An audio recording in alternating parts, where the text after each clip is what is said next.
যাজ্ঞসেনীর খুলছে শাড়ি, টানছে ধরে দুঃশাসন। দায় ছিল যার গর্জে ওঠার, নিচু মাথায় সে 5 জন। দুর্যোধনের নগ্ন উরু, ইঙ্গিতে তার ধর্ষ কাম। হস্তিনাপুর দেখছে বসে, ধ্বস্ত হতে তার সুনাম। অন্ধরাজা সিংহাসনে, আর তো চেঁচান বৌমা তার। নিজের দলের নির্যাতনে সব রাজা হন নির্বিকার। কর্ণ বসে হাসছে হা হা, রাজার দলের লোক তো সে। শর্তবিহীন সমর্থনেই তাবো তারাম সুখ বসে। ভীষ্ম, দ্রোণ, কৃপ নীরব, সরকারি লোক হাজার হোক। রাজার কথাই তোমার কথা, তুমি যখন রাজার লোক। খল শকুনি দেখছে সবই, বস্তুত সে ধ্বংস চায়। ঘরের মাটি লাল হয়ে যাক দেশ বিভাগের যন্ত্রণায়।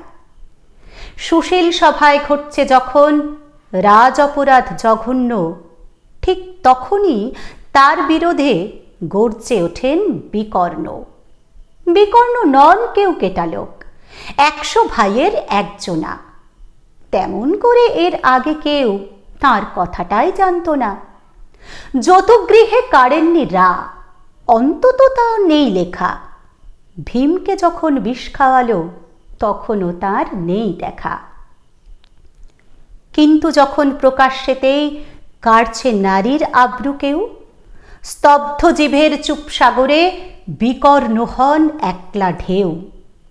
চেঁচিয়ে ওঠেন রাজার কুমার যুবরাজের বিরুদ্ধেই। মহাবলী পাণ্ডবেরও তখন গলায় সে সুর নেই। রাজাও যখন নীরব থেকে সায় দিয়ে যায় ধর্ষণে, ঠিক তখনই সমস্ত যুগ বিকর্ণদের সর্ষণে। আমরা যারা কিচ্ছুটি নই, একটি মোটে ভোট কেবল, অত্যাচারের সামনে এলে সঙ্গী শুধু চোখের জল। পোষ্যভাবে যাবনা চেবাই, অন্ধ এবং নিকর্ণ।